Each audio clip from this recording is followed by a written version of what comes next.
ഞാനൊരു ക്യാൻസർ പേഷ്യൻ്റാണ് വളരെ നാളുകൊണ്ട്. അപ്പോൾ RCCയുടെ ട്രീറ്റ്മെൻറ്റിലായിരുന്നു.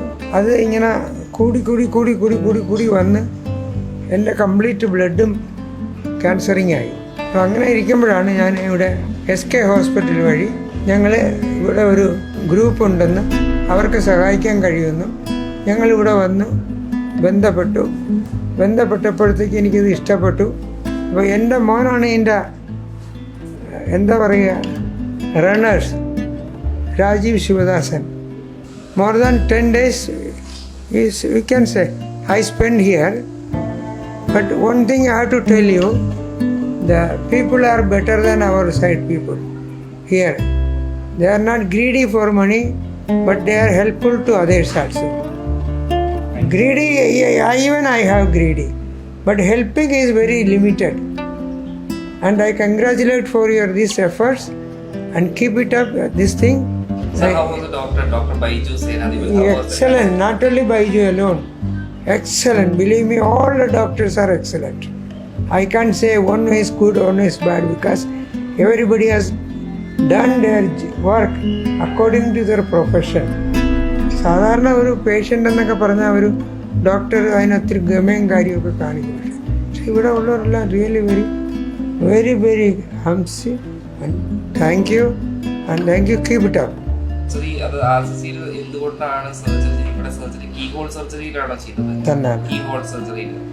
അപ്പോൾ അതിന്റെ ബുദ്ധിമുട്ടുകളോ അല്ലെങ്കിൽ ഇല്ലല്ല, ഇത് ബുദ്ധിമുട്ട് നിങ്ങൾ ചോദിക്കുമ്പോൾ ഈ ഒരു രോഗമെന്ന് പറയുന്നത് ബുദ്ധിമുട്ടാണ്. RCCയിൽ എനിക്ക് മാനുവൽ ഇത് ചെയ്യും ഫ്രീ ആയിട്ട്. പക്ഷേ എനിക്ക് വേണ്ടത് ഇവിടുത്തെ ഈ ഓപ്പറേഷൻ അത് ഈ ഒരു സ്ഥാപനം മാത്രമേ ഉള്ളൂ. അതുകൊണ്ടാണ് ഇങ്ങോട്ട് വന്നത്. Anything else? സർജറി ചെയ്യുമ്പോൾ അതിൻ്റെതായ ബുദ്ധിമുട്ടുള്ളതുകൊണ്ട് നമ്മൾ ഇവിടെ പ്രിഫർ ചെയ്ത് വന്നു. എന്തായാലും ഡോക്ടേഴ്സും നഴ്സുമാരും എല്ലാവരും നല്ലത്. Not only excellent, the public also it is better than us. Believe me. Thank you for the comments, sir. Thank you. I pray for you all. We will pray for you, sir. You will be very healthy good. and Very good. always you will be healthy. I will pray for you all. Yeah. Keep helping like this. Yes. Thank you, sir. Okay. നമസ്കാരം. അത് ആ patient ഒരു പോളിപ്പോസിസ് എന്ന് പറയുന്ന രോഗമാണ്. പോളിപ്പോസിസ് എന്നാൽ വൻകുടലിനകത്ത് ഉള്ളിൽ ഈ മുന്തിരിക്ക കൊല മാതിരി ചെറിയ മുകളങ്ങളുണ്ടായിട്ട് അതിന് ക്യാൻസറസ് ചേഞ്ചസ് ഉണ്ടാകുന്നതാണ് ഈ പോളിപ്പോസിസ് എന്ന് പറയുന്നത്. സാധാരണ യങ് ഏജിലാണ് കൂടുതൽ കണ്ടുവരുന്നത്. അപ്പോൾ അതിനകത്ത് എടുത്ത ബയോപ്സി കൊളോണോസ്കോപ്പി വഴിയാണ് ബയോപ്സി എടുക്കുന്നത്.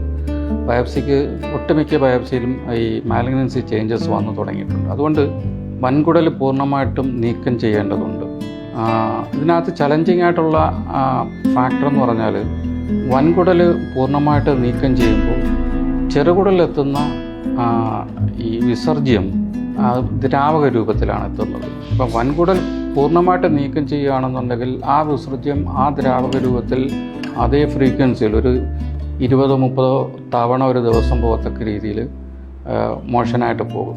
അപ്പോൾ അത് ഒഴിവാക്കാൻ വേണ്ടിയിട്ട് നമ്മൾ വൻകുടൽ എടുത്തു മാറ്റിയതിന് ശേഷം ചെറുകുടലിൻ്റെ ഒരു അറ വൻകുടലിന് സമാനമായി ഉണ്ടാക്കുന്നു, മലാശയത്തിന് സമാനമായി ഉണ്ടാക്കുന്നു.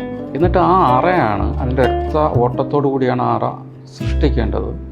ആ അറയാണ് മലം പോകുന്ന ഏരിയയിലോട്ട് ഫിറ്റ് ചെയ്തതിന് ശേഷം ആ അറയിൽ ഈ ദ്രാവകരൂപത്തിലുള്ള വിസർജ്യം വന്ന് സംഭരിക്കുകയും ആവശ്യാനുസരണം പുറത്തേക്ക് പോവുകയും ചെയ്യും. ഇതിന് പറയുന്ന പേര് ടോട്ടൽ പ്രോക്ടോകോളക്ടമി പ്ലസ് ഇലിയൽ പൗച്ച് ഏനൽ അനസ്റ്റമോസിസ് എന്നാണ്. വളരെ ദൈർഘ്യമുള്ളൊരു പേരാണ്. സംഭവം ഇത്ര മാത്രമാണ്. വൻകുടൽ പൂർണ്ണമായിട്ടും മലാശയത്തോടൊപ്പം എടുത്തു മാറ്റുകയും ചെറുകുടലിൻ്റെ പേശികളെ കൊണ്ട് മലാശയത്തിന് സമാനമായ ഒരു അറ ഉണ്ടാക്കുകയും ആ അറയെ മലദ്വാരമായിട്ട് ബന്ധിപ്പിക്കുകയും ചെയ്യുന്നു.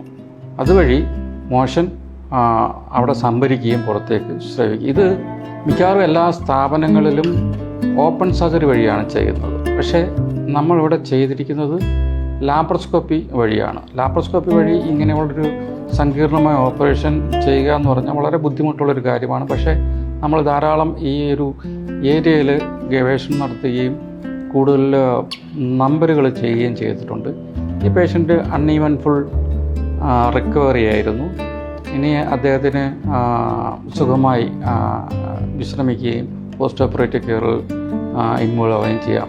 മിക്കവാറും ഈ പേഷ്യൻറ്റിന് മാലിഗ്നൻസി അഡ്വാൻസ്ഡ് അല്ലാത്തതുകൊണ്ട്, ക്യാൻസർ അഡ്വാൻസ്ഡ് അല്ലാത്തതുകൊണ്ട് മറ്റ് അനുബന്ധ ചികിത്സകൾ ലൈക്ക് റേഡിയോതെറാപ്പിയോ കീമോതെറാപ്പിയോ ഒന്നും വേണ്ടി വരില്ല.